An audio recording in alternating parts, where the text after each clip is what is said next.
Guys, അപ്പോൾ ഞങ്ങൾ നമ്മുടെ ഈ പ്രകൃതിരമണീയമായ റൂട്ടിലൂടെ സഞ്ചരിക്കുന്നത് എന്തിനാ നിങ്ങൾക്കറിയുമോ?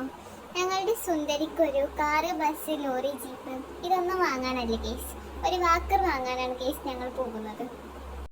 അപ്പം നമ്മുടെ സ്വത്തുപ്പയുണ്ട് ഗൈസ് നമ്മുടെ കൂടെ. ഓനെ ചെപ്പപ്പാൻ്റെ അടുത്ത് ഓനിക്ക് വേണ്ട ലോറിയും ജീപ്പും കാറും ഒക്കെ പറയുന്നുണ്ട് ഗൈസ്. പക്ഷെ നമ്മളെ കൊണ്ട് അതൊന്നും നടക്കില്ല ഗൈസ്, കാരണം അതിനുള്ള ബഡ്ജറ്റൊന്നും ഗൈസ് നമ്മുടെ കയ്യിലില്ല. അപ്പൊ ഗൈസ്, കാക്കു വണ്ടി ആഞ്ഞു പിടിക്കുന്നുണ്ട്. എന്ത് സ്റ്റീറിങ് എന്തൊക്കെ ഉണ്ട് അറിയാം, ഈ കടയിൽ എത്താൻ വേണ്ടിട്ട്. അല്ലെങ്കിൽ സ്വത്തുപ്പാന്റെ പറച്ചില് കേട്ടാ ഞങ്ങളെയും കൊണ്ട് അത് താങ്ങൂല ഗൈസ്. അങ്ങനെ ഞങ്ങൾ ഇപ്പൊ ആ കടയിലെത്തി. ഇപ്പൊ ഇമ്മയും കാക്കും അതിന്റെ ഉള്ളിലേക്ക് പോകണം. അങ്ങനെതാ ഇമ്മാനും കുഞ്ഞിപ്പണിനെ ആദ്യം ഞങ്ങൾ അതിന്റെ ഉള്ളിലേക്ക് പറഞ്ഞയച്ചു. കാക്കുതാ വലിയ വലിയ വണ്ടിയൊക്കെ നോക്കണുണ്ട്. പണ്ടോനി സൈക്കിളിന്റെ ഞങ്ങളെ പെരന്റെ മുറ്റത്ത് കടന്ന് നേരത്തെ കഞ്ചങ്കാലും ഇട്ടടിച്ചത് ഓർമ്മിച്ചേക്കാം. എന്നിട്ട് എന്റെ അപ്പ ഇല്ലാത്ത പൈസ വാങ്ങിയ ഒരു സൈക്കിൾ വാങ്ങിക്കൊണ്ടിട്ട് പണ്ട് ഡബ്ബറും കുജി കിട്ടാൻ മനസ്സിലാണ് ഓന്. അത് വേറെ കാര്യം. ഞങ്ങൾ സുന്ദരിക്ക് ഈ വാക്കറാണ് ഞങ്ങൾ സെലക്ട് ചെയ്തിരിക്കുന്നത്. നിങ്ങൾക്ക് എല്ലാവർക്കും ഇഷ്ടപ്പെട്ടോ? എന്തായാലും ഞങ്ങൾക്ക് ഇഷ്ടപ്പെട്ടിരിക്കണ്.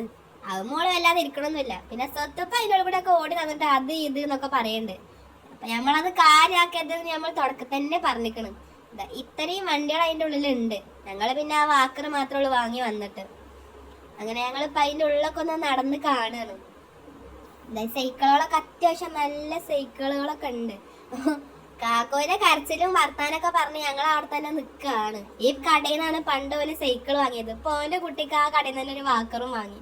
അങ്ങനെ സുന്ദരി ഇതൊക്കെ എടുത്താൽ പോകാത്തൊരു സൈക്കിളിന്റെ മേലെ കയറി കുത്തിരിക്കുന്നുണ്ട്. അങ്ങനെ വാക്കർ ഇനി പെരി കളിച്ചിട്ട് 2 ദിവസം കഴിഞ്ഞിട്ടുണ്ട്.